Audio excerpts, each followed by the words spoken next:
अगर चेतन प्रयास न करने होते, बोधि वृक्ष के नीचे अगर गौतम बुद्ध ने जिस बात को कहा कि मैंने वही पाया जो पाया हुआ था, किसी प्रयास से नहीं पाया, ये तो ऐसा ही था, बस घट गया।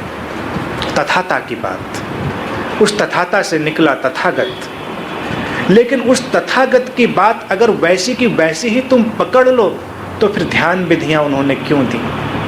और उनकी सर्वाधिक प्रचलित और सर्वाधिक प्रभावशाली विधि रही विपश्यना। विपश्यना का अर्थ इतना ही है, देखने का एक ढंग, द प्रोसेस ऑफ सीइंग, सम्यक दर्शन। तुम्हारी सांसें बड़ी उपयोगी हैं, इसीलिए ध्यान विधियों में उनका उपयोग करते रहें और विपश्यना में भी उनका उपयोग किया है। तुम भी उनका उपयोग करो, क्योंकि तुम्हारे शरीर में सांसें ही ऐसी हैं जो पारलौकिक हैं, जो अपार्थिव हैं, जो इमॉर्टल हैं। सांसें यात्रा करती रहती हैं, शरीर बीच में गिर जाती है। सांसें यात्रा करती हैं इस शरीर से उस शरीर में, चिरंतन जीवन में, इटर्नल लाइफ में। तो जब तुम सांसों के प्रति जागना प्रारंभ करते हो, जो विपश्यना की विधि है, तो धीरे धीरे तुम पूरे जीवन प्रवाह को, तुम पूरे जीवन के अंतर संबंध के प्रति जाग जाते हो। फिर विधि गिर जाती। संबुद्ध मित्र विधियों का समर्थन भी करते हैं और विधियों का विरोध भी। तुम आधी बात मत सुनो।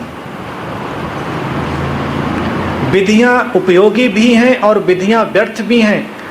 अगर केवल इतनी बात पकड़ोगे कि विधियां उपयोगी हैं तो तुम उलझ जाओगे। अगर इतनी बात पकड़ोगे कि विधियां व्यर्थ हैं तब भी उलझ जाओगे। जब विधि का उपयोग कर लेते हो वो गिर जाती है।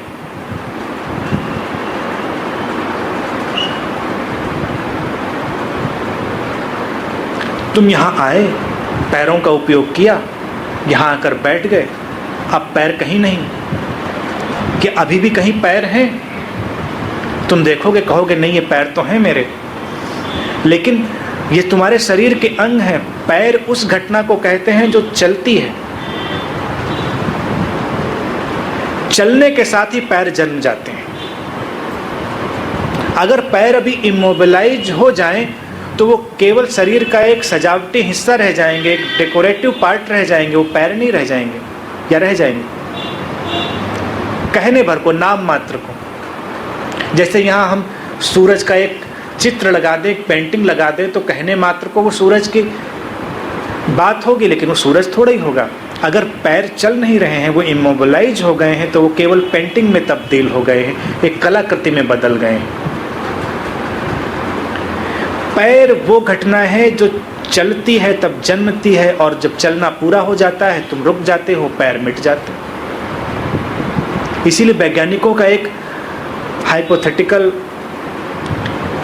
एक्सपेरिमेंट ये भी रहा है, ये भी कहना रहा है कि संसार देखने वाले से है, जो मटेरियल वर्ल्ड है वो ऑब्जर्व करने वाले व्यक्ति के साथ है। अगर कोई ऑब्जर्व करने वाला नहीं है तो संसार नहीं है, वो उसके साथ ही जन्म लेता है। तुम आँख खोलते हो, तुम्हारे साथ संसार जन्म लेता है। तो वैज्ञानिक एक हाइपोथेसिस लेते हैं कि जब भी कोई भी देखने वाला है, तुम, पशु, पक्षी, एक कीट, पतंग, कोई भी देखने वाली घटना है तो उसके साथ ही संसार का जन्म है, अन्यथा सब एक शून्य की स्थिति है, सब एक एनर्जी सूप है, सब एक ऊर्जा का तरल वातावरण है, एनर्जी सूप है, जिसमें बहुत सारी चीज़ें तैर रही हैं, लेकिन वो आकार तभी लेती हैं जब कोई देखने वाला होता। इसी को कृष्णमूर्ति भी कहते रहे। उन्होंने इसको वैज्ञानिक टर्मिनोलॉजी में नहीं कहा, लेकिन ये यही बात थी कि ऑब्जर्वर इज द ऑब्जर्व्ड, दृष्टा ही दृश्य है। अब ये बात कैसे दृष्टा ही दृश्य है? जागरूकता की पराकाष्ठा से उपजी हुई बात है, और वैज्ञानिक अभी उसे अनुभव नहीं कर रहे हैं, लेकिन हाइपोथेसिस में उसे वो देख रहे हैं कि दृश्य दृष्टा के साथ है, यानी कि दृष्टा ही दृश्य है। दृष्टा चला जाता है तो दृश्य भी चला जाता है। अगर दोनों एक साथ हैं तो दोनों एक साथ जाते हैं। अगर दोनों अलग अलग हैं तब तो एक बचेगा, अगर दोनों एक साथ हैं तो दोनों एक साथ ही जाएंगे। दूसरा भी तभी तक है जब तक तुम हो, तुम जाते हो दूसरा भी जाता है, तुम्हारे रहते हुए ही दूसरा भी है। तुम गहरी नींद में जाते हो तब दूसरा कहाँ रहता है, तुम्हारे बगल में ही सोया व्यक्ति गायब हो जाता है। जैसे किसी जादूगर ने छड़ी घुमाई है और वो व्यक्ति गायब हो गया, तुम आँख खोलते हो फिर वो प्रकट हो जाता है।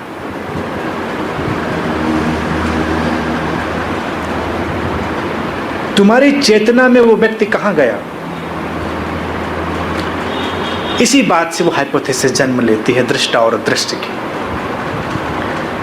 जागरूकता की अंतिम अवस्था में कोई दूसरा रहता ही नहीं, इसीलिए सब कुछ अंतर संबंधित है और सब कुछ एक दूसरे को सहयोग करने वाला है। सजगता की यही परम स्थिति है।